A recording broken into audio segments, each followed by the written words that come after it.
Hello, everyone, and welcome to the Jeffrey Epstein Show. I'm your host, Bobbycapucci, and this is a morning update. One of our running themes here on the podcast is how the elites are always in bed with each other, how they're always covering for each other, and how the means always justifies the end. And we've talked about that quite a bit here on the podcast. And they continue to show that behavior at every turn. No matter what happens, it seems like all of these elite, so-called elite, I should say, are all circling the wagons. They're all protecting each other. Nobody knows anything. Nobody can help. I'm going to do the honorable thing, but when it's time to be honorable, I won't do that. You know, it's just the same old nonsense from all of these people. And we see it under a microscope in this Jeffrey Epstein case. All of these people who were powerful and in positions that could have stopped Jeffrey Epstein literally stopped him. What, you think somebody like Bill Clinton couldn't have told people what was going on? You think Trump couldn't have stopped him? Yeah, all of these people that he hung out with.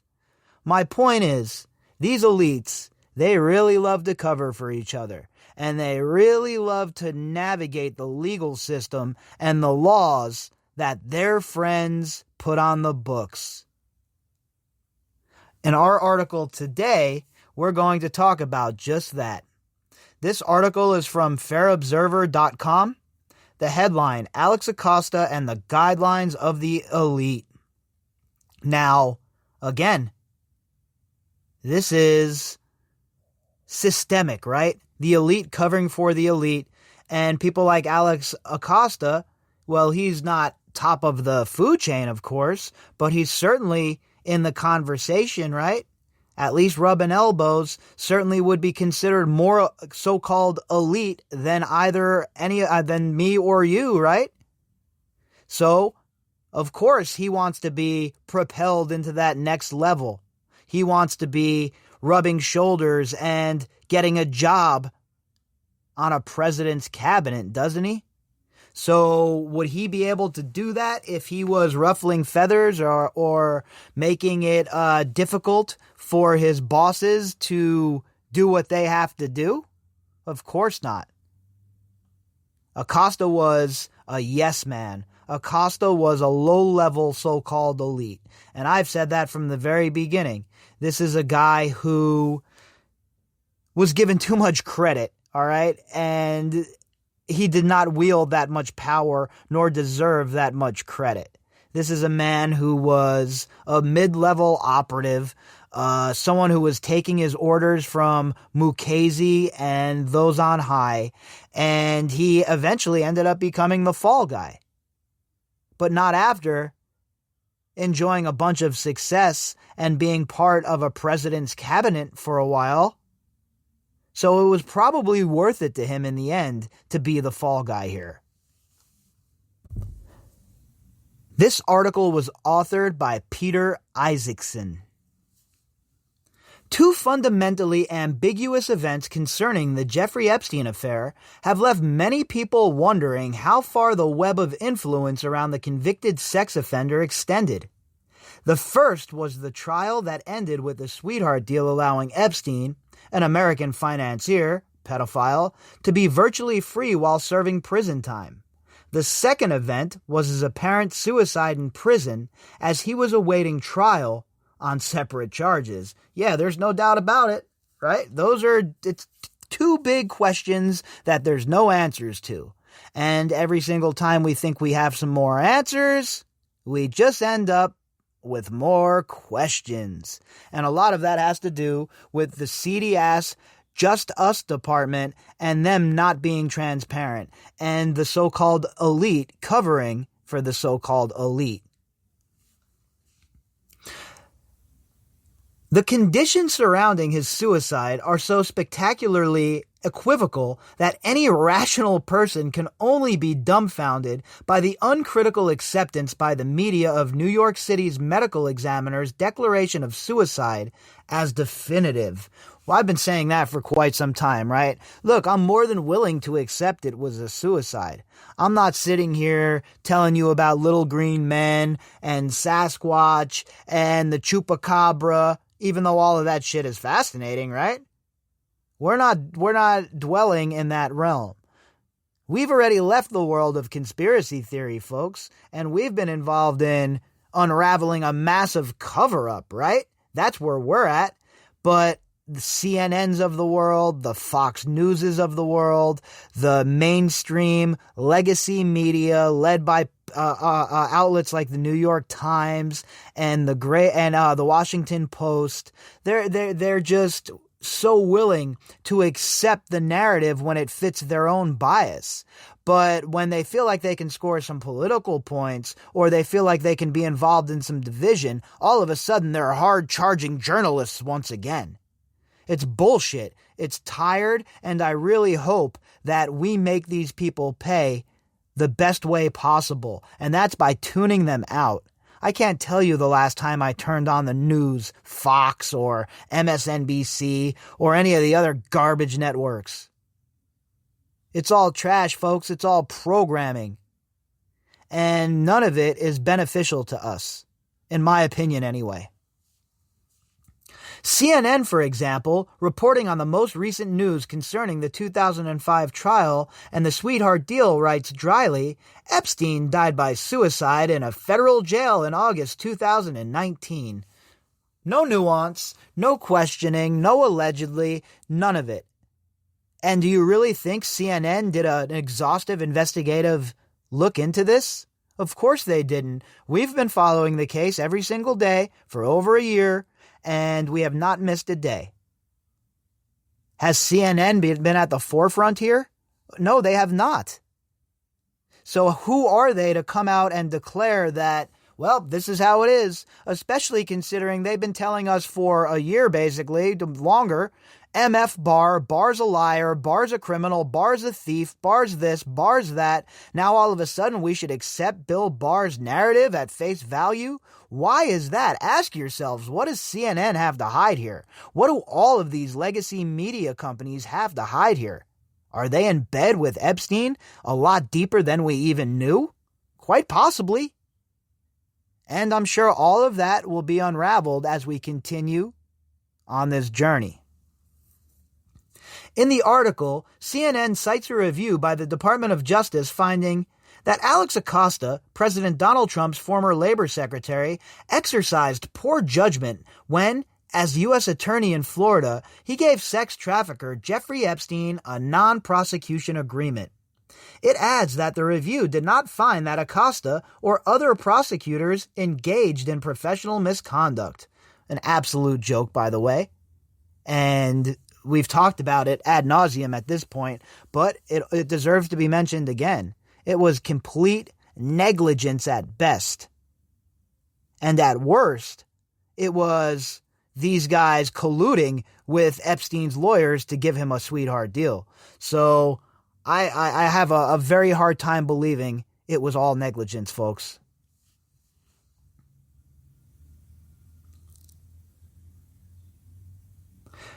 Today's Daily Devil's Dictionary definition: poor judgment, the commonly attributed failing that explains why a crime committed by any member of the elite, defined as those who empowered to judge the acts of others and exempt from being judged by others than their own, cannot be considered a crime, since the mistake of showing poor judgment eclipses in gravity the crime itself. I like that definition. That is a fantastic definition of what poor judgment is. And it's fitting here, right? It's all about these so-called elites consolidating their power, rallying around each other, and shitting on the rest of us. Contextual note: as a federal prosecutor and then President Trump's Secretary of Labor, Acosta belongs to the middle ranks of the judicial and political so-called elite, just as Epstein belonged to the middle ranks of the financial and social so-called elite. Epstein appears to have been associated with the international intelligence elite. And look, let me tell you what, the Fair Observer so far is spot on in what they're talking about here. Mr. Isaacson, the author, obviously is well read, has obviously done his research, and is another person who is seeing the forest through the trees, who sees that these so-called elites are the real problem, and he also knows how it all works. Like I always say, folks, there's levels to this shit. That offered him supplementary security, because intelligence can never be accused of crimes, since its duty is to be engaged in serious criminal activity. Boy, it sounds like I wrote this article almost, huh? 100% spot on. These intelligence people are a huge problem when it comes to freedom and when it comes to operating on a different level of the justice system than the rest of us. Do you know how many people these intelligence agencies are responsible for displacing worldwide and killing worldwide? Who do you think was involved and in charge of all of George Bush's black sites? Who do you think was in charge of getting the coordinates and the kill order for Obama to drone strike an American citizen? What do you think, that shit just materializes? No, these disgusting assholes within our intelligence apparatus are continuously working against the people, continuously thinking that they know better. And if you think that they don't have their fingers all over everything in this country like they do elsewhere, then you have not been paying attention. By virtue of their belonging to the elite, both Epstein and Acosta knew they were at least theoretically protected from ever being convicted of serious crimes. But so are people like Harvey Weinstein, who belonged to the entertainment elite, or Bernie Madoff, who worked his way into the financial elite. Epstein, Weinstein, and Madoff demonstrate that it's possible to go too far in exercising poor judgment. All three had, at some point, probably lost any notion of there being such a thing as too far. They thus learned they weren't quite as elite as they imagined themselves to be. And that's the rub, isn't it? There's always somebody much more elite than you are. Like I always said, Jeffrey Epstein was nothing more than an asset, nothing more than a piece on the chessboard. And there are very, very evil, very sick people who have their fingers all over this shit. And until we can, prove that, though, it's hard to really talk about, right? I don't do that really here on the podcast. I don't go on fishing expeditions. But I will tell you this. If anyone thinks that Jeffrey Epstein was doing this himself and operating in a vacuum, then I have about 800 and something articles 800 and something episodes that they should go and listen to and learn them something. Because this is much more vast, much more widespread, and just like the author says here, these low-level, mid-level, so-called elites end up getting burned just like the rest of us when their handlers are done with them. And we're seeing that happen in real time right now with Ghislaine Maxwell, by the way. The Epstein case helps us to understand one important principle, that in the circles of the elite, there are always two levels of logic that protect them. The first is the phenomenon of the first offense, or the first occasion in which the subject crosses a line that could expose the nature of the game. The less timid or cautious actually push their luck to discover where that line may be before pulling back to their safety zones. Wow, that's a great way to explain it, right? These people love to push their luck. They definitely love to push their luck. And, of course, when they get busted, they can always fall back the first time and say, well, look at all the good I've done. I have charities. I helped kids with cancer. I helped your mom across the street with her groceries. That's the kind of shit they use as their security blanket, right? The second is the security deriving from the self-interested solidarity of the elite. They will never betray the secrets of their peers, whom they learn to protect passively. Passive protection translates as the rhetorical skill of denying even awareness of actions deemed compromising. Well, Doesn't that fit the bill? Doesn't that shoe fit, Cinderella? All of these people knew. They knew what Epstein was, and they just denied that they were even aware of it. It is important to avoid recourse to active protection, such as rising to the defense of a peer. This is frowned upon because it may raise suspicions of complicity. Individual sins can be brushed away. Collective sins require more effort. Oh, there's no doubt. There is no doubt that the whole entire so-called elite class has the same defense. How long have we been saying that? They'd rather just deny that they even know the guy. Never mind rise to his defense, right? No, we weren't close. Then you're like, well, we have footage of you guys hanging out, eating, family gatherings together, Thanksgiving dinner at your house. What do you mean you weren't close? But then they'll try and gaslight you. They'll try and, use their vast power within the legacy media to spin the narrative. And then they hope that you don't see the forest through the trees. But boy, they're in for a big shock, aren't they, folks? Sexual crimes, Epstein, Weinstein, typically individual sins but not crimes, if found out and verified, are paradoxically and least forgivable, especially today after the Weinstein scandal and Me Too. Judicial crimes and crimes of political influence, such as Acosta is accused of, are easily dismissed because they are generally viewed as part of the job of balancing interests out among the elite. That is so true. And another thing that I've talked about, right? You can get away with stealing. You can get away with all kinds of robbery and all kinds of misdeed. But boy, oh boy, you cannot get away from this. You cannot get out from underneath something like this. And if you think it won't sink you, think again. Just look around at all of those people who were around Jeffrey Epstein. Look around at all of those people who have now had to step back from their jobs, from their careers, from their royal lives. Then there are serious political crimes, including war crimes. In some sense, they are the easiest to gloss over because they are motivated by noble, i.e., nationalistic, intentions. But because they concern public policies, they become highly visible and can draw the attention of political opponents. Protecting them becomes more complicated, requires working closely with the media, and takes time. Yeah, there's no doubt about that. Look, the media was so gung-ho about just all of the military interventions we've had. I mean, look at the New York Times when it was going to war with Iraq, everyone trotting out the weapons of mass destruction and being on board. George Bush has been protected for how long by both parties? The guy's an obvious war criminal, responsible for millions of deaths, people being displaced, and all kinds of terrible, terrible feelings about America being seeded across the whole entire Middle East.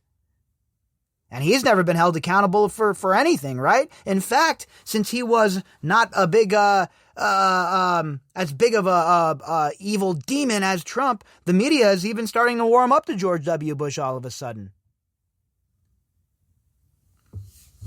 And as far as working with the media, we know that. We know that the elites are not only working with the media, we know that the elites are in the media, and the elites are running the media. Take the example of Elliot Abrams, President Trump's special envoy, first for Venezuela and then for Iran. He was convicted of lying to Congress in the context of the Iran-Contra scandal during the Reagan administration. He even admitted in an interview to being seriously involved in the micromanagement of the Contra death squads in El Salvador. President George H.W. Bush pardoned Abrams in 1992, who continued to provide his services to George W. Bush and now Trump. This is what I'm talking about with retreads as well. How many more times do we need to send these bureaucrats back to D.C.? There's nobody better to handle this than Elliot Abrams, who was convicted of lying to Congress? Nobody better, huh? All this is public knowledge, which means mildly embarrassing but not compromising. It explains why a prominent member of President-elect Joe Biden's transition team, Kelly Magsamen, can even today justify her active collaboration with Abrams in a now-deleted 2019 tweet visible here. Defending her work with Abrams on the Trump administration's shambolic effort to provoke regime change in Venezuela, Magsamen explains, I worked for Elliott Abrams as a civil servant. He is a fierce advocate for human rights and democracy. It's always human rights and democracy, right? Whenever it's something that has to do overseas, it's human rights and democracy. And when it's home, it's always Social Security and for the children. There's always these cliche rallying cries, right? And I'm tired of all of them. Yes, he made serious professional mistakes, and he was held accountable. I'm a liberal, but I'm also fair. We have a lot of work to do in Venezuela. We share goals. It's so terrible. I mean, this is what you guys can expect in the Biden administration. Warmongers. People who really think that forcing regime change in places like Venezuela is a good idea. Here's a really novel idea. Why don't we mind our own business for once? We have our own dirty yard that needs cleaning. So before we hop over the wall and we start admonishing our neighbors for their dirty backyards, how about we start right here at home? Goals justify everything, but mistakes happen, leading to accusations of poor judgment. Convictions also happen, sometimes followed by presidential pardons. That is what is called being held accountable. Most significantly, bygones become bygones. The elite has a job to do, and solidarity is an essential part of that job. Man, this is very well done by this author, and the sarcastic tone of it cannot be missed. It's like they exist just for this simple purpose. Historical note. The capacity of elite networks to protect their members, especially when it involves national security, i.e. the intelligence community, has always been impressive. Yeah, no doubt about that. How many times have you heard of people involved in the intelligence community being brought up on charges, prosecuted, anything of the sort? Very rare. Every now and then you'll get a fall guy. But for the most part, come on, man. These guys are above it. Mass murder, sowing seeds of division in countries, regime change, color revolutions, Arab Springs, you name it, these scumbags are involved in it, all using our tax dollars, by the way. Not only can they accomplish enormous tasks that may or may not involve serious criminal activity, from massacres of civilian populations to assassinations of political leaders and even scientists, they are particularly skillful at covering them up, delaying and distorting the perception of truth, and influencing the commercial media to disseminate their version of the truth, while characterizing all other accounts as conspiracy theories. Boy, me and this author should probably get together for a chat. We should probably sit down and talk about some things because I certainly share a lot of his opinions when it comes to the elite, so-called elite, I should say, and the shell game and the political theater that takes place on a regular basis. Alex Acosta's public explanations of his sweetheart deal for Jeffrey Epstein was anything but convincing, as any spectator should be able to notice. In response to the question raised by his own explanation that Epstein was an intelligent asset, he responded, "There's been reporting to that effect, and let me say, there's been reporting to a lot of effects, and I would hesitate to take this reporting as fact," he then added. "I can't address it directly because of our guidelines, but I can tell you a lot of reporting is just going down rabbit holes." He said reporters are reporting 4 times in that paragraph, folks. And, boy, it's crafty. The strategy is impeccable. Call the issue reporting, meaning it could be just hearsay. Then mention that other hearsay exists, suggesting that it is all equally incredible. Then invoke guidelines that no one understands, but everyone accepts as being crucial to our own common security. The final touch consists of asking for questions from another reporter to avoid follow-up questions to one's evasive answers. It's exactly the strategy that they employ. Pay attention to it. I hope that after all of our time together, one thing that I've been able to impart that I try to drive home on a regular basis is how the media is bullshitting us on a regular, daily, minute-by-minute basis. These people are not interested in the truth. They're interested in headlines. And then you have people like Acosta, the elite, so-called, who are able to manipulate that whole entire structure because they understand the game. They know the deal. History provides us with many examples of how the work of the elite to cover up its most public crimes produces effects that last decades and disqualify the truth even when it finally emerges to the light of day. Robert F. Kennedy was assassinated 52 years ago. The evidence that the bullet that killed the senator was fired by a second gunman is overwhelming. A lengthy interview half a century later with one of the forensic pathologists consulted for the autopsy, but not for the trial, not only presents that evidence, but reveals how and why it was covered up at the time. Look, I don't know much about the JFK assassination, right? So I won't even begin to delve into that. This is just one startling example of how the media continue to create enough doubt about decades-old affairs to protect the elite of the past. It appears to be part of their job protecting today's elite. Acosta has nothing to worry about. And look, Mr. Isaacson is 100% spot on with this article. And Acosta is just, again, he was the fall guy, right? He was the guy that ended up holding the bag, but he knew there'd be no ramifications at the end of the day. What's going to happen? The internal report just came out, and it basically told everybody that, well, it was just poor judgment, and that there was no evidence of any sort of criminal behavior or negligence, or it's an absolute joke.